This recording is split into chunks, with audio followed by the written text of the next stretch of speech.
María y José llegaron a Belén porque hubo un edicto del gobernador. Llegaron a Belén. ¿Cómo estaba Belén? Estaba repleta, llena, no había posada, no había campo en las posadas. Ellos tocaron muchas puertas y les decían: no los podemos recibir porque no tenemos lugar. Entonces, ¿qué tuvo que hacer María y José? Ir a las afueras de Belén.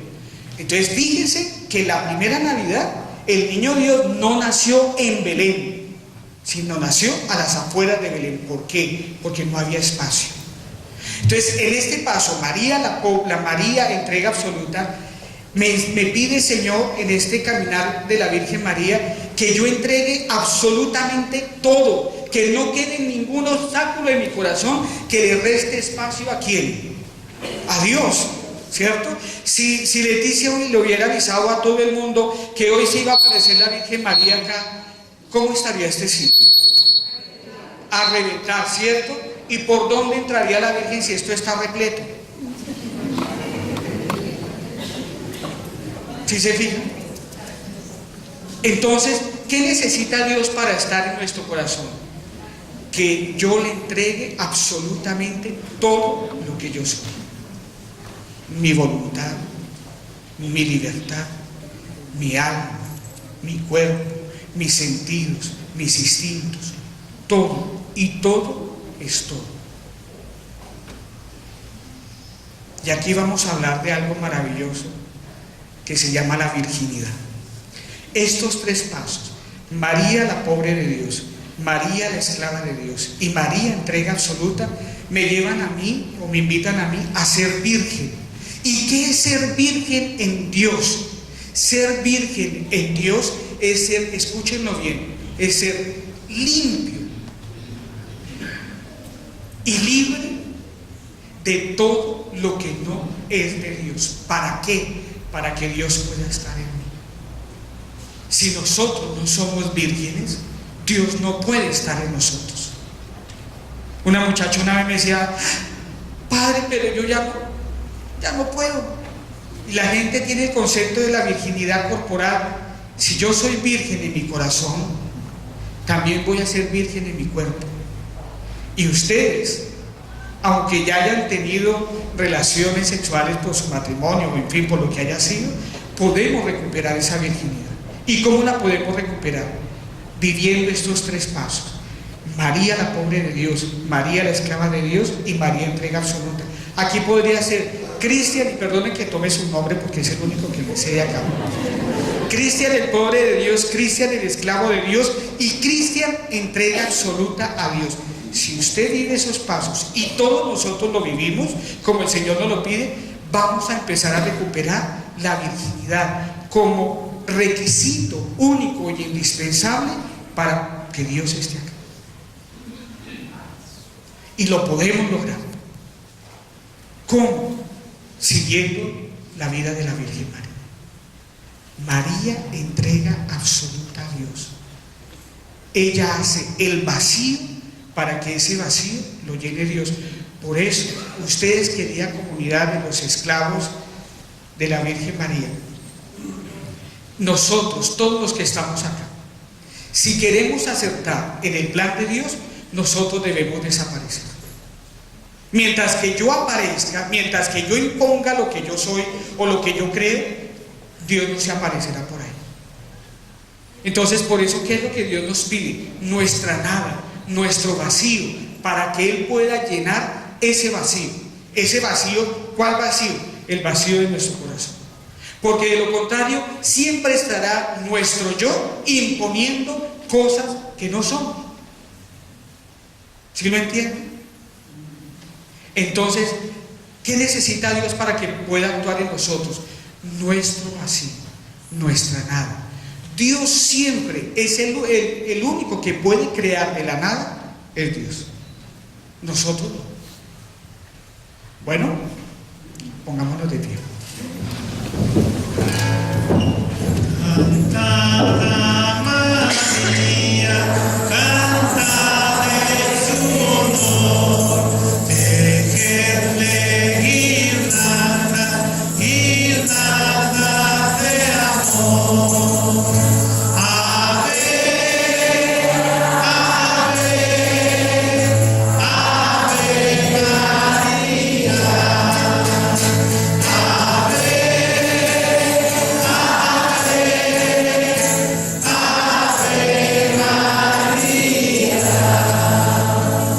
podemos sentarnos.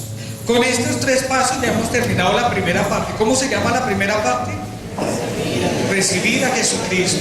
¿Y cómo se llama la segunda parte que vamos a empezar? Vivir a Jesucristo. Como María ya está vacía, ¿quién viene a habitar en ella? ¿Ah? Jesús, ¿cierto? Cuando una mujer, bueno, el primer paso de esta segunda parte se llama María la viviente. Cuando una mujer está embarazada, ¿de qué se alimenta el bebé que lleva en su vientre? ¿Ah? De lo que come la mamá. Si la mamá está feliz, el muchachito está feliz. Si la mamá está triste, el niño siente tristeza. Si la mamá se emborracha, el niño siente borrachera, ¿cierto? Si la mamá fuma, pues el niño también fuma. Todo lo que hace la mamá lo siente el hijo. Todo, absolutamente todo. Aquí sucede al contrario. María no es la que nutre al niño Jesús en el vientre, no.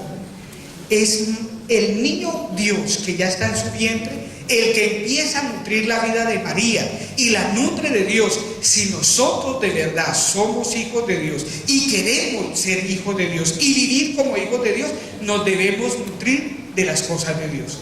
Y hay 4 nutrientes. Me dijeron que ya se me acabó el tiempo, entonces voy a tratar de correr un poquito. Primer nutriente de la vida de Dios, la oración. La oración tiene 2 dimensiones: la oración personal, que es la que yo hago con Dios. ¿Y qué es la oración? La oración es un diálogo tierno y amoroso entre el hombre y Dios, entre Dios y el hombre. Y no hay que tener recetas mágicas, no, simplemente abrir su corazón y con las palabras que usted le quiera hablar a Dios.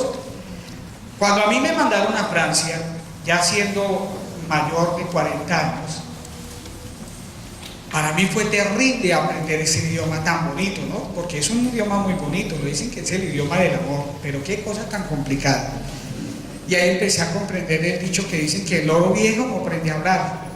Me costó muchas lágrimas aprender a hablar ese bendito idioma, porque me quería comunicar con los franceses. Si ustedes se van para Estados Unidos, para comunicarse con los americanos, tienen que aprender a hablar ¿qué? Inglés. Y si queremos hablar con Dios, debemos aprender a ¿qué? A orar. Y ese es un alimento del cual nosotros nos debemos nutrir todos los días de nuestra vida. Nadie ama lo que no conoce. Y la forma de conocer a Dios es a través de la oración. Primero, la oración personal, que es la que tú haces con Dios, donde tú le hablas a Dios y Dios te escucha, porque nunca deben dudar de eso. Cuando usted dice Dios, Dios le está poniendo a usted toda la atención de Él para ver qué es lo que usted quiere. Y después usted debe hacer silencio para escuchar a Dios, y Dios tiene muchas formas de manifestarse. Cuando ustedes sienten paz en su corazón de haber orado, después de haber orado, ahí Dios les está contestando. Cuando Dios les inspira, abra la Biblia y usted la bendice y abre, ahí Dios le está contestando. Cuando ustedes oran con el corazón, cuando nosotros oramos con el corazón, Dios nos pone los medios que Él sabe que necesitamos, o la persona que necesitamos en el apuro en el que estamos. Entonces, primer nutriente, la oración, que tiene la dimensión personal y también la dimensión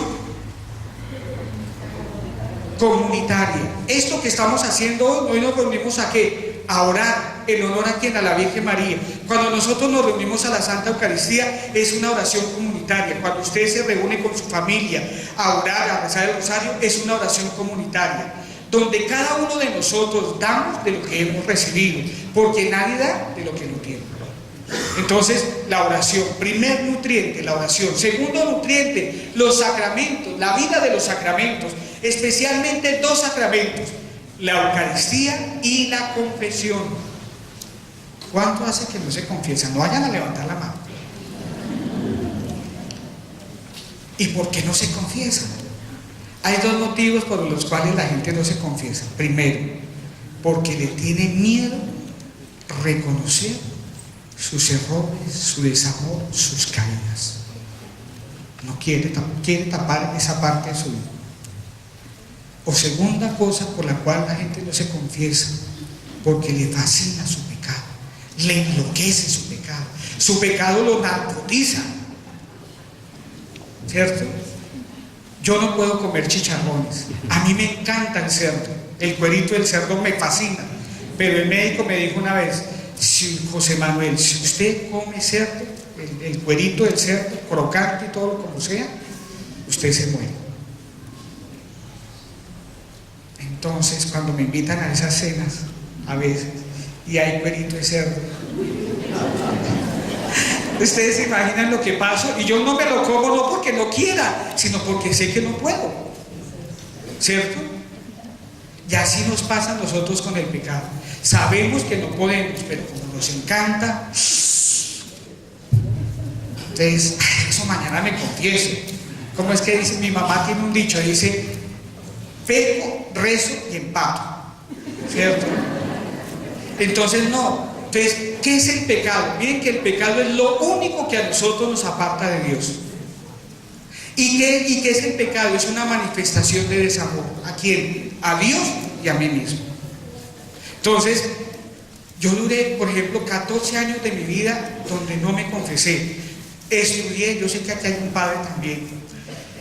Yo estudié en un colegio salesiano. Todos los días era misa, la primera hora era misa. Yo me sentaba a lo último, en la última banca, y ¿saben qué hacía? Me ponía a molestar a todos mis compañeros que estaban adelante. A uno le saqué unas tirantas y se las pasé por el espaldar del asiento. Y bueno, y hice eso. Cuando pasamos a comulgar, pues él se levantó tan duro que rompió todo el pantalón. Imagínense cómo era yo, terrible. Cuando nosotros nos graduamos allá en ese colegio, hay una campana que dicen que mandó Don Bosco, y todos los que se van a graduar pasan y tocan la campana y dicen alguna cosa, y todo el mundo aplaude, ¿no? Cuando este pechito pasó, ¿saben qué dije? Jamás volveré a ir a misa por el resto de mi vida. Yo me imagino al Señor, sí, ¿cómo no, gordito? Y ahora celebro misa todos los días de mi vida. ¿Sí se fijan? Entonces,